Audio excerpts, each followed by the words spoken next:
بس تھوڑی دیر میں پروگرام کو ختم کریں انشاءاللہ. پروگرام کو ختم کرنے سے پہلے ہم اپنے محتمیم صاحب حضرت مولانا محمد صاحب کو دعوت دیتے ہیں.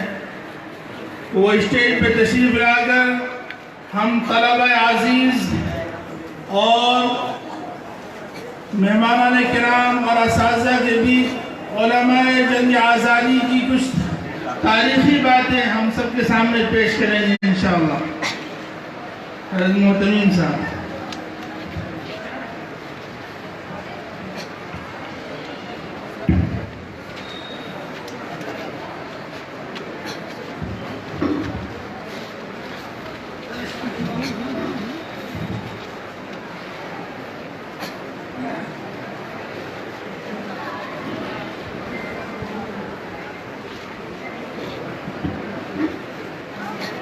السلام علیکم ورحمۃ اللہ وبرکاتہ.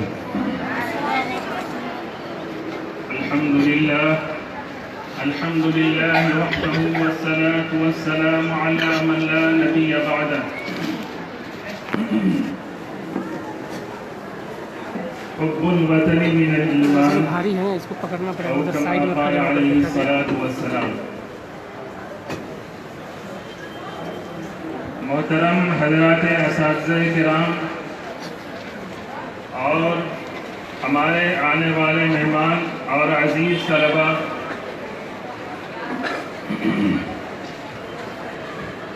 آج کا یہ دن اللہ تبارک و تعالیٰ نے ہم سب کے لیے 15 اگست 1947 سے لے کر آج ہم 72واں یوم آزادی منا رہے ہیں۔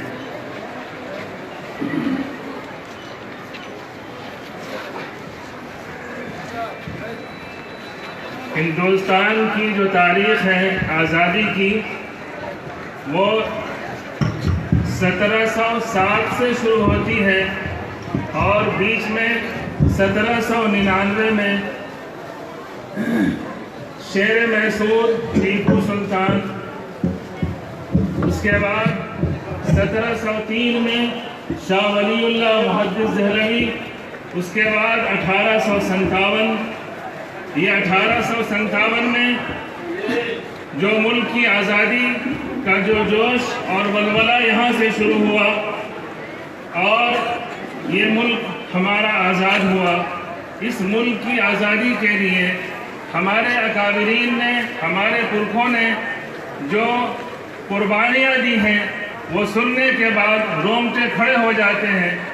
آج ہم اس ملک میں مدارس دینیہ کے اندر اور جہاں جہاں بھی ہم ہیں، یہ انہی اکابرین کی مرہون منت ہے، ورنہ آج ایسا وقت بھی تھا دلی کے اندر، دلی علم کا گہوارہ تھا، اور جب ایسے حالات آئے تو مسائل کو پوچھنے کے لیے، جنازے کی نماز پڑھانے کے لیے بھی اس وقت کوئی بندہ نہیں ملتا تھا۔ آج ان اکابرین کی روحانیت، ان کی قربانیاں رنگ لائی، اور 1857 سے لے کر 1859 تک تقریباً 50,000 علماء نے جام شہادت نوش کیا، یا پھر ان کو سولی پر لٹکایا گیا، یا اسی طریقے سے دلی کی چاندنی چوک سے لے کر پشاور تک کوئی بھی ایسا درخت خالی نہیں تھا جس پر داڑھی والے علماء کا سر نہیں ہو۔ یہ اتنی قربانیوں کے بعد آج یہ رنگ لایا ہے۔ کہتے ہیں جب گلستان کو خون کی ضرورت پڑی، سب سے پہلے گردن ہماری کٹی، پھر بھی کہتے ہیں ہم سے یہ اہل چمن، یہ چمن ہے ہمارا تمہارا نہیں۔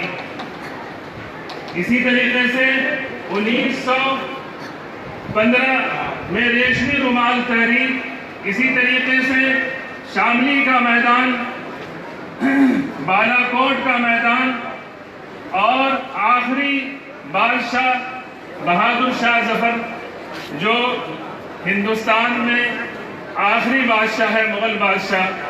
دوسرے یہ بھی آپ حضرات ذہن میں رکھیں کہ اکابرین نے، ہمارے علماء نے یہ تحریک شروع کیسے کیا، یعنی یہ تحریک ہمارے برادران وطن سے پہلے انہوں نے کیوں شروع کی؟ اس لیے کہ تقریباً اس ملک میں تقریباً 1000 سال تک مسلمانوں نے حکومت کی، اسی کی دین ہے آج اس ملک کے اندر جامع مسجد دلی کے ہو، یا لال قلعہ ہو، یا قطب مینار ہو، یا اسی طریقے سے تاج محل ہو، اور ہندوستان کے بڑے بڑے صوبوں کے اندر جو قلعے ہیں اسی دور کے ہمارے مسلمان حکومتوں نے، مسلمان بادشاہوں نے یہ تعمیر کی، اسی کا نمونہ آج دیکھنے کو مل رہا ہے۔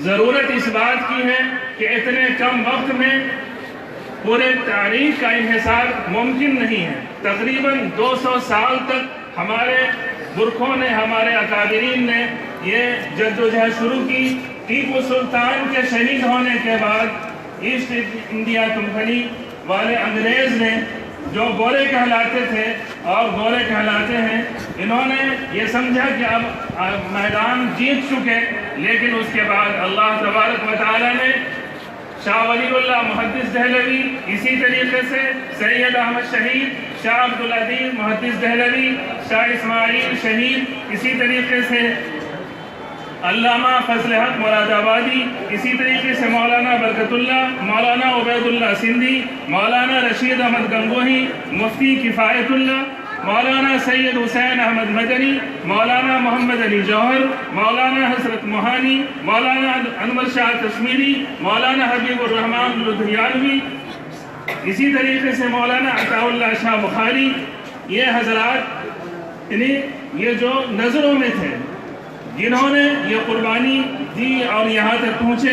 اسی طریقے سے مولانا ابوالکلام آزاد، حکیم اجمل خان، مولانا مظہر الحق، ڈاکٹر مختار انصاری، مولانا سید محمد میاں، جنرل شہنواز خان، اور اسی طریقے سے مولانا حفظ الرحمان سیوہاروی، مولانا عبدالباری فرنگی مانی، اشفاق اللہ خان. ان تمام سپوتوں نے ملک کے لیے اپنا سب کچھ نچھاور کر دیا تھا، جو اس کے بعد آج اس حال میں ہم لوگ یہاں دیکھ رہے ہیں. اسی طریقے سے اس موقع سے ہم اپنے اکابرین اور جمعیت علماء کو بھی فراموش نہیں کر سکتے ہیں. 1919 میں جمعیت علماء کی بنیاد شیخ الہند مولانا محمود حسن دیوبندی اور ان کے شاگرد رشید مولانا حسین احمد مدنی، جن کے نام پر یہ مدرسہ حسینیہ ہے، مالٹا کے جیل میں ایسی صعوبتیں برداشت کی اور شیخ الہند رحمۃ اللہ علیہ نے، جس کا اندازہ ہم آپ نہیں کر سکتے ہیں. ایک چھوٹا سا ایک واقعہ ان کا بیان کر کے میں اپنی بات ختم کرتا ہوں. کہتے ہیں کہ 1917 میں شیخ الہند اور ان کے ساتھیوں کو بحیر روم واقع مالٹا میں جلا وطن کر دیا.